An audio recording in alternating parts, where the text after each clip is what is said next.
నమస్తే YM6 news కు స్వాగతం।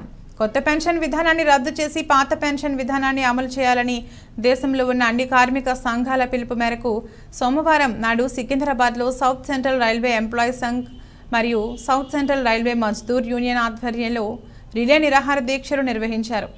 ఈ సందర్భంగా దక్షిణ మధ్య railway Mazdoor union general secretary Shankarrao మాట్లాడుతూ 2003లో ఎన్డీఏ ప్రభుత్వం ఉన్నప్పుడు వాజ్పేయి నూతన పెన్షన్ విధానాన్ని తీసుకొచ్చినప్పుడు అన్ని కార్మిక సంఘాలు నూతన పెన్షన్ విధానాన్ని వ్యతిరేకించాయని అన్నారు। అప్పుడు వాజ్పేయి నూతన పెన్షన్ విధానం వల్ల పెన్షన్ ఎక్కువ వస్తుందని చెప్పడంతో మేము కూడా నమ్మడం జరిగిందని అన్నారు। ఈ మధ్య ఒక ఉద్యోగి పదవి విరమణ చేస్తే కేవలం 3000 రూపాయల పెన్షన్ వచ్చిందని అన్నారు। నూతన పెన్షన్ విధానాన్ని రద్దు చేసి పాత పెన్షన్ విధానాన్ని అమలు చేయకపోతే రానున్న లోక్సభ ఎన్నికల్లో నరేంద్ర మోదీ ప్రభుత్వానికి బుద్ధి చెప్తామని హెచ్చరించారు। ఈ కార్యక్రమంలో వివిధ సంఘాల యూనియన్ నాయకులు తదితరులు అధిక సంఖ్యలో పాల్గొన్నారు।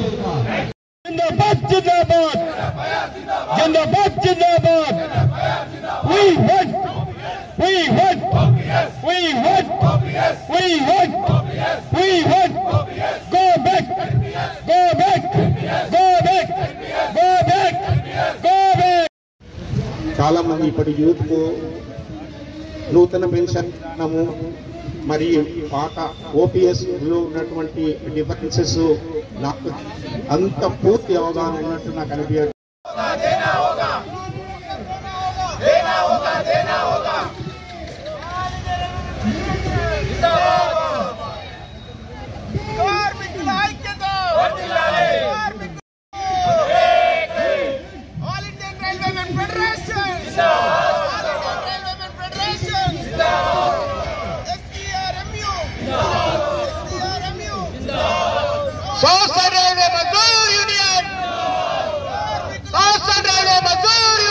రెండు 2003లో వాజ్పేయి గారి నాయకత్వంలో ఈ యొక్క నేషనల్ పెన్షన్ విధానాన్ని తీసుకురావడం జరిగింది। అప్పుడే చెప్పాం, ఈ నేషనల్ పెన్షన్ విధానంలో కార్మికులు నష్టపోతారు, రిటైర్ అయిన తర్వాత వాళ్ళకి సరైన పెన్షన్ రాదు, వాళ్ళ జీవితాలు అగమ్యగోచరంగా తయారవుతాయని చెప్పాం।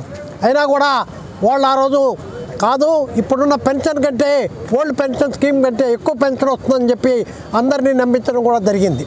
అయితే ఇప్పుడు చూస్తున్నాం, 20 సంవత్సరాలు అయిన తర్వాత చూస్తుంటే ఎవరికి కూడా 5000 6000 మించి పెన్షన్ రావటం లేదు, దాని మీద డేర్నెస్ చెల్లించలేదు।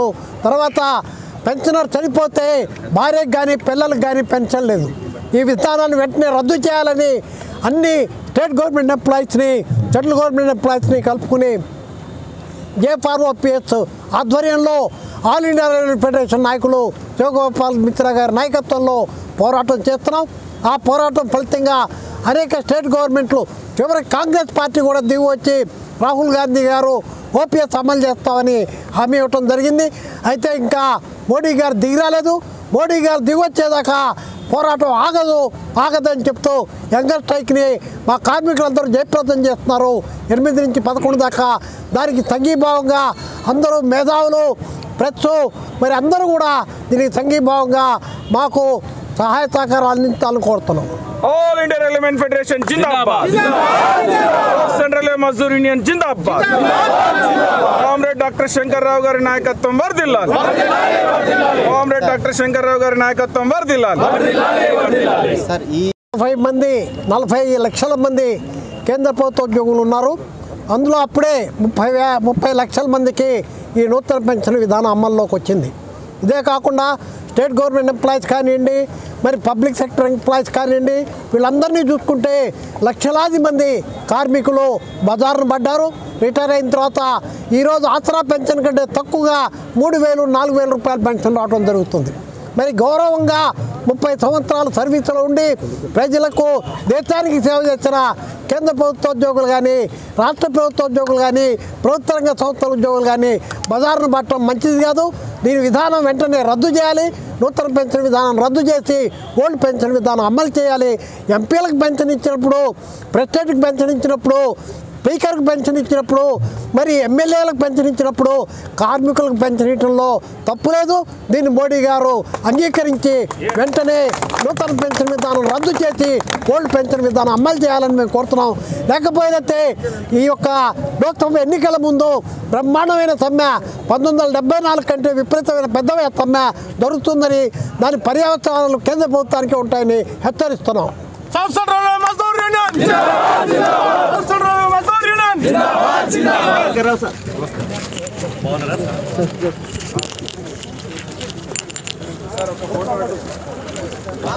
Joint forum of old pension scheme పిలుపు మేరకు దేశవ్యాప్త కార్మిక సంఘాలన్నీ దేశంలో 8, 9, 10, 11 ఈ 4 రోజులు రిలే నిరాహార దీక్ష చేయాలని వాళ్ళ పిలుపు మేరకు Secunderabad division South central railway employees Sangh Raghavaiah గారి పిలుపు మేరకు ఈరోజు సికింద్రాబాద్లో ఈ కొత్త పెన్షన్ విధానాన్ని రద్దు చేయాలని, PFRDA బిల్లుని రద్దు చేయాలని, కార్మికులకు హక్కు అయిన ఈ పెన్షన్ పాత పెన్షన్ని పునరుద్ధరించాలని, లేదంటే minimum guaranteed pension employee retire అయిపోతే ₹1,00,000 1,20,000 జీతం ఉంటే 60,000 ఆయన పెన్షన్గా విధించాలని ఈ యొక్క నిరసన కార్యక్రమాలు చేపడుతున్నాం. కేంద్ర ప్రభుత్వం 2004 నుంచి మొండి వైఖరి అవలంబిస్తుంది. దీనికి గాను అన్ని ముందుగా ఈరోజు జరుపుతున్న రిలే హంగర్ నిరాహార దీక్షకు సికింద్రాబాద్ డివిజన్ తరఫున commercial branch, operating branch, C&W branch, electrical branch ఐకత్వాటితో అందరూ ఇక్కడ నిరాహార దీక్ష చేస్తున్నాము. ఈ నిరాహార దీక్ష చేయడం కారణం ఏంటంటే పాత పెన్షన్ని వెంటనే అమలు చేయాలని, అదేవిధంగా కొత్త పెన్షన్ని వెంటనే రద్దు చేయాలని చెప్పేసి ఈ మా సెంట్రల్ ఆఫీస్ పిలుపు మేరకు డాక్టర్ మర్రి రాఘవయ్య గారు, జనరల్ సెక్రటరీ NFIR గారి పిలుపు మేరకు మేమందరము ఐకతాటిగా ఉండి ఈ పెన్షన్ని వెంటనే రద్దు చేయాలని చెప్పేసి మేము ఈరోజు ఇక్కడ ప్రతి డివిజన్లో ఏదైతే డివిజన్స్ హైదరాబాద్ డివిజన్ కానీ, సికింద్రాబాద్ డివిజన్ కానీ ఎన్ని డివిజన్స్ ఉన్నాయో అన్ని డివిజన్స్లో 8, 9, 10, 11వ తారీఖు రోజు 4 రోజులలో అందరూ కార్మికులు అందరూ ఐకమత్యంగా ఉండి ఈ రిలే హంగర్ స్ట్రైక్లో పాల్గొంటున్నారు. మెగా డిఎస్సిలో 40,000 టీచర్ పోస్టుల భర్తీ చేయాలని బీసీ సంక్షేమ సంఘం జాతీయ అధ్యక్షులు ఆర్ కృష్ణయ్య డిమాండ్ చేశారు. విద్యానగర్లోని బీసీ భవన్లో బీసీ నిరుద్యోగ సంఘం అధ్యక్షులు నీల వెంకటేష్, సి రాజేందర్ అధ్యక్షతన సమావేశం నిర్వహించారు. ఈ సందర్భంగా ఆర్ కృష్ణయ్య మాట్లాడుతూ ముఖ్యమంత్రి రేవంత్ రెడ్డి పెద్ద ఎత్తున టీచర్ పోస్టులు భర్తీ చేయాలన్న ఆదేశాన్ని మేము స్వాగతిస్తున్నాం. కానీ కొందరు విద్యాశాఖ అధికారులు 10-12 వేల ఖాళీలు ఉన్నాయంటూ స్వాగతిస్తున్నారు. కానీ కొందరు విద్యాశాఖ అధికారులు 10-12 వేల ఖాళీలు ఉన్నాయంటూ సాగదీస్తున్నారు. వాస్తవంగా ఎన్ని ఖాళీలు ఉన్నవి లెక్కించాలని, గత 10 సంవత్సరాల కాలంలో ఎంతమంది రిటైర్ అయ్యారు, ఎంతమంది ప్రమోషన్లు పొందారు, ఇతర కారణాలతో ఎన్ని ఖాళీలు ఏర్పడ్డాయి అనేది ఉద్యోగ సంఘాలతో ఒక కమిటీ వేసి లెక్కించి భర్తీ చేయాలని సూచించారు. 25,000కు పైగా టీచర్ పోస్టులు ఖాళీగా ఉన్నాయని ఉపాధ్యాయ సంఘాలు తెలిపాయి. కేంద్ర రాష్ట్ర ప్రభుత్వాల లెక్కల ప్రకారం సుమారు 35,000 ఖాళీ ఉన్నాయి. కాబట్టి వీటన్నిటిని త్వరగా భర్తీ చేయాలని విజ్ఞప్తి చేశారు. రాష్ట్రంలో ఖాళీగా ఉన్న 2,50,000 ఉద్యోగాలు వెంటనే భర్తీ చేయాలి. రాష్ట్రంలో ఖాళీగా ఉన్న 2,50,000 ఉద్యోగాలు వెంటనే, శాఖలలో ఖాళీగా ఉన్న ప్రభుత్వ ఉద్యోగాలను వెంటనే భర్తీ చేయాలి. ఖబర్దార్ నిరుద్యోగ వ్యతిరేకులారా, ఖబర్దార్. నిరుద్యోగుల ఆశాజ్యోతి టైగర్ రామకృష్ణ గారి నాయకత్వం. 40,000 టీచర్ పోస్టులను వెంటనే భర్తీ చేయాలి. 40,000 టీచర్ పోస్టులు ఖాళీ ఉన్నాయి. 50,000 టీచర్ పోస్టులను భర్తీ చేయాలని చెప్పి 40 నుంచి 50,000 మధ్యలో ఉంటాయి. కరెక్ట్ పేరు తెలియదు కానీ అంత పెద్ద మొత్తంలో ఉన్నాయి. ఆ పోస్టులు భర్తీ చేయాలని చెప్పి మేము డిమాండ్ చేస్తున్నాం. 10,000, 15,000, 12,000 అంటే ఆ విద్యాశాఖ ఆఫీసును దిగ్బంధం చేస్తామని హెచ్చరిస్తున్నాం. అదేవిధంగా 16,000 పాఠశాలల్లో ఇంగ్లీషు, సైన్సు, మ్యాథ్స్ వాళ్ళు చెప్పేవాళ్ళు లేరు. ఇంత అధ్వానంగా స్కూల్ వ్యవస్థ ఉంటే విద్యాశాఖ అధికారులందరూ 10,000, 12,000 లెక్కలు తీసి మెగా డిఎస్ అని పేరు పెట్టడానికి చూస్తున్నారు. అట్లా నడవదని చెప్పి ఎట్టి పరిస్థితుల్లో 40,000 టీచర్ పోస్టులు భర్తీ చేయాలి. అదేవిధంగా స్కూళ్ళలో కంప్యూటర్ టీచర్లు లేరు. అదేవిధంగా ఇంకా అటెండర్లు లేరు. ఎయిడెడ్ స్కూళ్ళలో 4,900 టీచర్ పోస్టులు కలిగి ఉన్నాయి. అదేవిధంగా పీఈటీ 10,000 పోస్టులు కలిగి ఉన్నాయి. 5,000 ఆర్ట్స్, క్రాఫ్ట్, డ్రాయింగ్ పోస్టులు 10 ఏళ్ళ నుంచి భర్తీ చేస్తలేరు.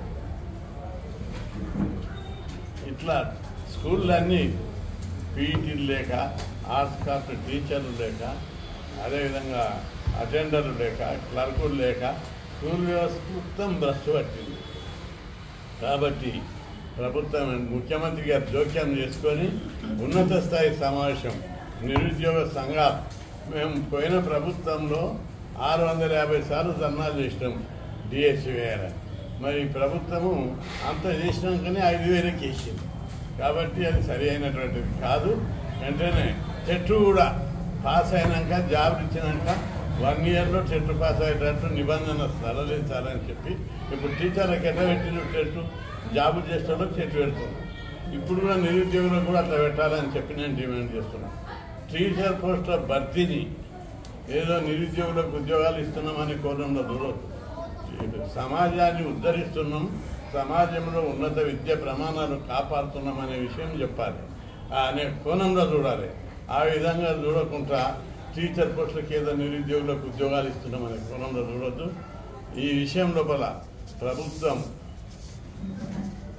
వెంటనే జోక్యం చేసుకొని, ముఖ్యమంత్రి గారు జోక్యం చేసుకొని టీచర్ పోస్టుల వేకెన్సీల విషయం లోపల అధికారుల మీద ఆధారపడకుండా నిరుద్యోగ సంఘాలు, ఉపాధ్యాయ సంఘాలు భర్తీ చేయాలి. అదేవిధంగా బీసీ ఉపాధ్యాయ సంఘానికి గుర్తింపు ఇవ్వాలని కూడా నేను డిమాండ్ చేస్తున్నాను, చర్యలు తీసుకుంటున్నాను. కొందరు విద్యాశాఖ అధికారులు టీచర్ పోస్టులను ఎక్కువ సంఖ్యలో చూపెట్టకుండా వాళ్ళకి నచ్చిన రీతిలో క్యాల్కులేట్ చేస్తారు. మేము అంటున్నాం, ఈరోజు ముఖ్యమంత్రి గారికి విజ్ఞప్తి చేస్తున్నాం, టీచర్ పోస్టులు రాష్ట్రంలో 40,000 ఖాళీలు ఉన్నాయి, మేము లెక్కలు చూపెడతాం. ఈ విద్యాశాఖ అధికారుల మీద డిపెండ్ కావద్దు. ముఖ్యమంత్రి గారు ఉపాధ్యాయ సంఘాలు, నిరుద్యోగ సంఘాలు, ఉన్నతాధికారులతో మీటింగ్ పెట్టి ఉపాధ్యాయుల సంఖ్య నిర్ణయించాలని చెప్పి ముఖ్యమంత్రి గారికి మేము విజ్ఞప్తి చేస్తున్నాం. 25 కిందే మేము కొన్ని అంశాలు ప్రభుత్వ దృష్టికి తీసుకొస్తున్నాం. టీఆర్సీ రిపోర్టు ప్రకారం 25,000 టీచర్ పోస్టులు ఖాళీగా ఉన్నాయని రిపోర్ట్ ఇచ్చారు. కేంద్ర ప్రభుత్వము ఓన్లీ పార్లమెంట్లో మాట్లాడుతూ అనేక కేంద్ర ప్రభుత్వం అఫీషియల్ రికార్డు ప్రకారం 22,000 టీచర్ పోస్టులు ఖాళీ ఉన్నాయి. ప్రాథమిక పాఠశాలలు అన్నారు, హై స్కూల్ కాదు. అవి కలిపితే 30,000 అవుతాయి. అది ఒక భాగం. రెండవ భాగానికి వస్తే ముఖ్యమంత్రి కేసీఆర్, మాజీ ముఖ్యమంత్రి, ఆయన నోటితోటి అసెంబ్లీలో 13,000 అన్నారు, 5,000 నోటిఫికేషన్ ఇచ్చారు. కాబట్టి ఇవన్నీ అంశాలను తీసుకొని కంటోన్మెంట్ నియోజకవర్గం 3వ వార్డు అంబేద్కర్ హార్ట్స్లో గత కొన్ని సంవత్సరాలుగా మంచినీటి సరఫరా లేకపోవడంతో అనేక సమస్యలను ఎదుర్కొంటున్నామని ప్రజా చైతన్య యూత్ అసోసియేషన్ నాయకులు సాయిదేవ్, వెంకటరాములు తెలిపారు. దివంగత నేత MLA Sayanna cantonment board nominated సభ్యులు జె రామకృష్ణ కంటోన్మెంట్ బోర్డులో బిల్లు పెట్టి పైప్ లైన్ వేయించడం జరిగిందని, కానీ నేటికి త్రాగునీటి సరఫరా పూర్తి చేయకపోవడం చాలా బాధాకరమని వారు ఆవేదన వ్యక్తం చేశారు. త్రాగునీటి సరఫరా చేయాలని నేడు కంటోన్మెంట్ నియోజకవర్గ ఎమ్మెల్యే లాస్య నందితను బస్తీ ప్రజలు వెళ్లి వారి సమస్యను తెలియజేశారు. బస్తీ ప్రజల సమస్య మేరకు మంచినీటి సరఫరాను 2-3 రోజుల్లో పూర్తి చేస్తామని ఎమ్మెల్యే లాస్య నందిత స్థానిక ప్రజలకు హామీ ఇచ్చారు. ఈ కార్యక్రమంలో ప్రజా చైతన్య యూత్ అసోసియేషన్ మరియు బస్తీ ప్రజలు కనక సుందర్, సాయి కృష్ణ, యాదగిరి, రంగస్వామి, యాదయ్య, సందీప్, సురవయ్య తదితరులు పాల్గొన్నారు.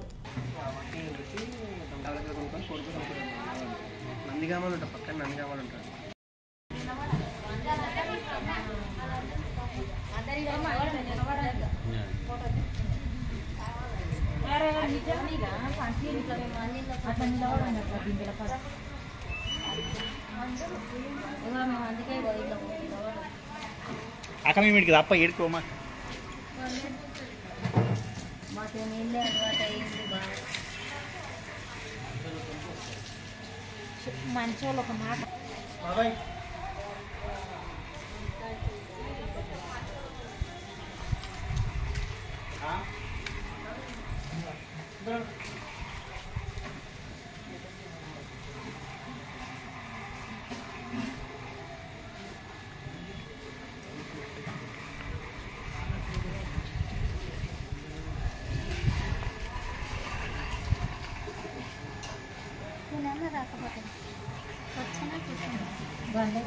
నమస్తే YM6 న్యూస్ కు స్వాగతం. డప్పుకు చెప్పుకు పెన్షన్ ఇవ్వాలని పారిశుధ్య కార్మికులను పర్మనెంట్ చేయాలనే డిమాండ్తో వచ్చే నెల 29న భారీ బహిరంగ సభను నిర్వహించనున్నట్లు టీఎస్ ఎంఆర్పీఎస్ రాష్ట్ర అధ్యక్షుడు వంగపల్లి శ్రీనివాస్ మాదిగ తెలిపారు. ఈ మేరకు ఎంఆర్పీఎస్ ముఖ్య కార్యకర్తల సమావేశాన్ని హబ్సీగూడలోని ఓ హోటల్లో నిర్వహించారు. ఈ సందర్భంగా వంగపల్లి శ్రీనివాస్ మాదిగ మాట్లాడుతూ రేవంత్ రెడ్డికి మాదిగలపై ఏమాత్రం చిత్తశుద్ధి ఉన్నా మాదిగల న్యాయమైన డిమాండ్లను పరిష్కరించాలని డిమాండ్ చేశారు. ఏ స్వార్థం లేకుండా మాదిగలు మలినాన్ని చేతులతో ఎత్తిపోస్తున్నారని తెలిపారు. డప్పుతో పోరాటాన్ని చెప్పుతో రక్షణ కల్పించిన జాతి మాదిగ జాతి అని అన్నారు. కాబట్టి మాదిగల న్యాయమైన డిమాండ్లను నెరవేర్చాలని కోరారు. లేని పక్షంలో కాంగ్రెస్ పార్టీపై మాదిగల తిరుగుబాటు యాత్ర ఉంటుందని ఆయన హెచ్చరించారు. ఈ కార్యక్రమంలో టీఎస్ ఎంఆర్పీఎస్ జాతీయ నాయకుడు బల్గేరా హుసేన్ మాదిగ, రాష్ట్ర నాయకులు తదితరులు అధిక సంఖ్యలో పాల్గొన్నారు. ఇక్కడ నిలబడండి ఫ్రంట్ రోల్లో వాళ్ళే ఈ జాతి వీరులు అమరవీరుల ఆశయాలను సాధిస్తామన్నారు. ఉపేందర్ మాదిగ వాడు ఎట్లా చచ్చిపోయిండు, వాడు గాంధీ భవన్ ముట్టడించి తెల్లబండ రవి అడుగుతున్నా, పొంగుబట్టి అడుగుతున్నా ఈ జాతిని బతికించండి. ఒక నడి బజార్లో వ్యభిచారం చేసిరు ఈ జాతిని ఓట్లు వచ్చినప్పుడు, ఈ జాతిని అడుక్క తినే జాతిగా చేసిరు. అది ఇప్పటి నుంచి బంద్ కావాలి, ఇప్పటి నుంచి బంద్ కావాలి. బంద్ అయ్యి ఒక ఆడబిడ్డ ఎక్కడే డప్పు చెప్పుకు పింఛన్ ఇవ్వాలని, పారిశుద్ధ కార్మికులను పర్మనెంట్ చేయాలని వచ్చే నెల 29న లక్షలాది మందితో మాదిగ రిజర్వేషన్ పోరాట సభ ఆధ్వర్యంలో బహిరంగ సభ నిర్వహిస్తున్నాం. కాంగ్రెస్ ప్రభుత్వానికి, రేవంత్ రెడ్డి గారికి మాదిగలపై ఏమాత్రం ప్రేమ ఉన్నా, చిత్తశుద్ధి ఉన్నా తక్షణమే డప్పు చెప్పుకు పింఛను ప్రకటించాలని, పారిశుద్ధ కార్మికులను పర్మనెంట్ చేయాలని మేము కోరుతున్నాము. ప్రతిపక్షంలో ఉన్నప్పుడు రేవంత్ రెడ్డి చాలా సందర్భంలో మాదిగల గురించి మాట్లాడాడు. ఈ రాష్ట్రంలో మాదిగలకు అన్యాయం జరుగుతుంది, అది మంత్రి పదవి విషయమే కావచ్చు, ఇంకా ఇతర విషయాలున్నా మాదిగలు అనగబడ్డారని చెప్పారు. దాన్ని మేము స్వాగతిస్తున్నాం, హర్షిస్తున్నాం. నిజంగా రేవంత్ రెడ్డి గారికి మాదిగలపై సిద్ధశుద్ధి ఉన్నా, ప్రేమ ఉన్నా ఈ మాదిగలే ఈ దేశానికి మూలవాసులు అనే విషయాన్ని మర్చిపోవద్దు. నిశ్శబ్దాల అవలిలోన శబ్దం పుట్టించిన మాదిగలు శతాబ్దాలుగా దేశాన్ని సేవ చేసే కాడు ఉన్నారు. ఈరోజు మున్సిపాలిటీల్లో 190% మాదిగలే పనిచేస్తున్నారు. ఈ దేశాన్ని, రాష్ట్రాన్ని శుభ్ర చేసే కాడ మాదిగలే ఉన్నారు. అందుకోసం వాళ్ళని పర్మనెంట్ చేయాలని కూడా మేము రేవంత్ రెడ్డి గారిని కోరుతున్నాం. ఈ నేటికి కూడా తన మలిలాన్ని కూడా ఇప్పటికీ ఎత్తిపోసి మురికి కాలువలో కూడా దిగి, అండర్ డ్రైనేజ్ లో కూడా దిగి పనిచేస్తున్నారు. ఏ కులాలు కూడా పనిచేస్తలేరు. మరి అట్లాంటప్పుడు మా కులంపై ప్రేమ ఉన్న రేవంత్ రెడ్డి ఉందంటే వాళ్ళని ఫస్ట్ పర్మనెంట్ గా వేయాలని కూడా మేము డిమాండ్ చేస్తున్నాం. అట్లాగే మా కోసం తయారు చేసిన డప్పును సబ్బడ్డ కులాలకు ఉపయోగపడినది. డప్పు కొట్టి సమాజాన్ని మేల్కొల్పినాం, చెప్పులు కొట్టి సమాజ మానవాళికి రక్షణ ఇచ్చినాం. మా కోసం తయారు చేసిన డప్పు సబ్బండ కులాలకు ఇవ్వాలా. ఈ హైదరాబాద్ నుంచి మొదట ఢిల్లీ, ప్రపంచవ్యాప్తంగా చెప్పు లేకుండా వాళ్ళేరు. అట్లాంటి చెప్పు వృత్తులకు పింఛన్ ఇవ్వాలా, 5,000 రూపాయలు ఇవ్వాలని డిమాండ్ చేస్తున్నాం.